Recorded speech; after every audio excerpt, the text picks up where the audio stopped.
யோவான் நற்செய்தி அதிகாரம் 13. சீடரின் காலடிகளை கழுவுதல். பாஸ்கா விழா தொடங்கவிருந்தது. தாம் இவ்வுலகத்தை விட்டு தந்தையிடம் செல்வதற்கான நேரம் வந்துவிட்டது என்பதை இயேசு அறிந்திருந்தார். உலகில் வாழ்ந்த தமக்குரியோர் மேல் அன்பு கொண்டிருந்த அவர் அவர்கள் மேல் இறுதி வரையும் அன்பு செலுத்தினார். இயேசுவை காட்டிக் கொடுக்கும் எண்ணத்தை அழகை சீமோனின் மகனாகிய யூதாஸ் இஸ்காரியோத்தின் உள்ளத்தில் எழ செய்திருந்தது. இரவுணவு வேளையில் தந்தை அனைத்தையும் தம் கையில் ஒப்படைத்துள்ளார் என்பதையும், தாம் கடவுளிடமிருந்து வந்தது போல் அவரிடமே திரும்பி செல்ல வேண்டும் என்பதையும் அறிந்தவராய் இயேசு பந்தியிலிருந்து எழுந்து தம் மேலுடையை கழட்டி வைத்துவிட்டு ஒரு துண்டை எடுத்து இடுப்பில் கட்டி கொண்டார். பின்னர் ஒரு குவளையில் தண்ணீர் எடுத்து சீடர்களுடைய காலடிகளை கழுவி இடுப்பில் கட்டியிருந்த துண்டால் துடைக்கத் தொடங்கினார். சீமோன் பேதுருவிடம் இயேசு வந்தபோது அவர், ஆண்டவரே, நீரா என் காலடிகளை கழுவப் போகிறீர் என்று கேட்டார். இயேசு மறுமொழியாக, நான் செய்வது இன்னதென்று இப்போது உனக்கு புரியாது, பின்னரே புரிந்து கொள்வாய் என்றார். பேதுரு அவரிடம், நீர் என் காலடிகளை கழுவ விடவே மாட்டேன் என்றார். இயேசு அவரை பார்த்து, நான் உன் காலடிகளை கழுவாவிட்டால் என்னோடு உனக்கு பங்கு இல்லை என்றார். அப்போது சீமோன் பேதுரு, அப்படியானால் ஆண்டவரே, என் காலடிகளை மட்டுமல்ல என் கைகளையும் தலையையும் கூட கழுவும் என்றார். இயேசு அவரிடம், குளித்து விட்டவர் தம் காலடிகளை மட்டும் கழுவினால் போதும், அவர் தூய்மையாகி விடுவார். நீங்களும் தூய்மையாய் இருக்கிறீர்கள், ஆனாலும் அனைவரும் தூய்மையாய் இல்லை என்றார். தம்மை காட்டிக் கொடுப்பவன் எவன் என்று அவருக்கு ஏற்கனவே தெரிந்திருந்தது.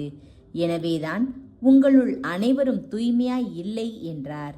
அவர்களுடைய காலடிகளை கழுவிய பின் இயேசு தம் மேலுடையை அணிந்து கொண்டு மீண்டும் பந்தியில் அமர்ந்து அவர்களிடம் கூறியது, நான் உங்களுக்கு செய்தது என்னவென்று உங்களுக்கு புரிந்ததா?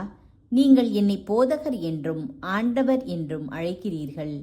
நீங்கள் அவ்வாறு கூப்பிடுவது முறையே. நான் போதகர்தான், ஆண்டவர்தான். ஆகவே ஆண்டவரும் போதகருமான நான் உங்கள் காலடிகளை கழுவினேன் என்றால் நீங்களும் ஒருவர் மற்றவருடைய காலடிகளை கழுவ கடமைப்பட்டிருக்கிறீர்கள். நான் செய்தது போல நீங்களும் செய்யுமாறு நான் உங்களுக்கு முன்மாதிரி காட்டினேன். பணியாளர் தலைவரை விட பெரியவர் அல்லர், தூது அனுப்பப்பட்டவரும் அவரை அனுப்பியவரை விட பெரியவர் அல்ல என உறுதியாக உங்களுக்கு சொல்கிறேன். இவற்றை நீங்கள் அறிந்து அதன்படி நடப்பீர்கள் என்றால் நீங்கள் பேறு பெற்றவர்கள். உங்கள் அனைவரையும் பற்றி நான் பேசவில்லை. நான் தேர்ந்து கொண்டவர்கள் யாரென எனக்கு தெரியும்.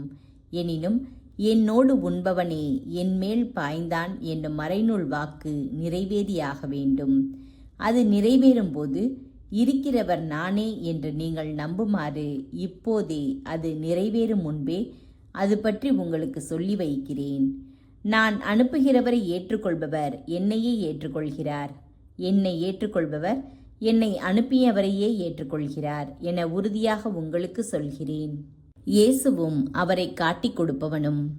இப்படி சொன்ன பின் இயேசு உள்ளம் கலங்கியவராய், உங்களுள் ஒருவன் என்னை காட்டிக் கொடுப்பான் என உறுதியாக உங்களுக்கு சொல்கிறேன் என்று திட்டவட்டமாய் கூறினார். யாரை பற்றி அவர் இப்படி கூறினார் என்று தெரியாமல் சீடர்கள் குழப்பமுற்று ஒருவரை ஒருவர் நோக்கினார்கள். இயேசுவின் சீடருள் ஒருவர் அவர் அருகில் அவர் மார்பு பக்கமாய் சாய்ந்திருந்தார். அவர் மேல் இயேசு அன்பு கொண்டிருந்தார். சீமோன் பேதுரு அவருக்கு சைகை காட்டி, யாரை பற்றி கூறுகிறார் என கேள் என்றார். இயேசுவின் அருகில் அவர் மார்பு பக்கமாய் சாய்ந்திருந்த அவர், ஆண்டவரே, அவன் யார் என்று கேட்டார். இயேசு மறுமொழியாக, நான் யாருக்கு அப்பத்துண்டை தோய்த்து கொடுக்கிறேனோ அவன்தான் என சொல்லி அப்பத்துண்டை தோய்த்து சீமோன் இஸ்காரியோத்தின் மகனாகிய யூதாசுக்கு கொடுத்தார். அவன் அப்பத்துண்டை பெற்றதும் சாத்தான் அவனுக்குள் நுழைந்தான். இயேசு அவனிடம், நீ செய்ய விரும்புவதை விரைவில் செய் என்றார். இயேசு ஏன் அவனிடம் இப்படி கூறினார் என்பதை பந்தியில் அமர்ந்திருந்தோர் யாரும் புரிந்து கொள்ளவில்லை. பணப்பை யூதாசிடம் இருந்ததால் திருவிழாவிற்கு தேவையானதை வாங்கவோ ஏழைகளுக்கு ஏதாவது கொடுக்கவோ இயேசு அவனிடம் கூறியிருக்கலாம் என்று சிலர் நினைத்து கொண்டனர். யூதாஸ் அப்பத்துண்டை பெற்றுக்கொண்டவுடன் வெளியே போனான். அது இரவு நேரம். புதிய கட்டளை. அவன் வெளியே போன பின் இயேசு, இப்போது மானிட மகன் மாட்சி பெற்றுள்ளார். அவர் வழியாக கடவுளும் மாட்சி பெற்றுள்ளார். கடவுள் அவர் வழியாக மாட்சி பெற்றாரானால் கடவுளும் தம் வழியாய் அவரை மாட்சிப்படுத்துவார். அதையும் உடனே செய்வார். பிள்ளைகளே, இன்னும் சிறிது காலமே உங்களோடு இருப்பேன். நீங்கள் என்னை தேடுவீர்கள். ஆனால் நான் போகும் இடத்திற்கு உங்களால் வர இயலாது. இதையே யூதர்களுக்கு சொன்னேன். இப்போது உங்களுக்கும் சொல்கிறேன்.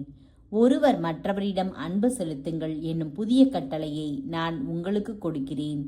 நான் உங்களிடம் அன்பு செலுத்தியது போல நீங்களும் ஒருவர் மற்றவரிடம் அன்பு செலுத்துங்கள். நீங்கள் ஒருவர் மற்றவருக்கு செலுத்தும் அன்பிலிருந்து நீங்கள் என் சீடர்கள் என்பதை எல்லாரும் அறிந்து கொள்வர் என்றார். பேதுரு மறுதலிப்பார் என முன்னறிவித்தல். சீமோன் பேதுரு இயேசுவிடம், ஆண்டவரே, நீர் எங்கே போகிறீர் என்று கேட்டார். இயேசு மறுமொழியாக, நான் போகும் இடத்திற்கு என்னை பின்தொடர்ந்து வர இப்போது உன்னால் இயலாது. பின்னரே என்னை பின்தொடர்வாய் என்றார். பேதுரு அவரிடம், ஆண்டவரே, ஏன் இப்போது நான் உம்மை பின்தொடர இயலாது? உமக்காக என் உயிரையும் கொடுப்பேன் என்றார். இயேசு அவரை பார்த்து, எனக்காக உயிரையும் கொடுப்பாயோ? நீ மும்முறை என்னை மறுதலிக்கும் முன் சேவல் கூவாது என உறுதியாக உனக்கு சொல்கிறேன் என்றார்.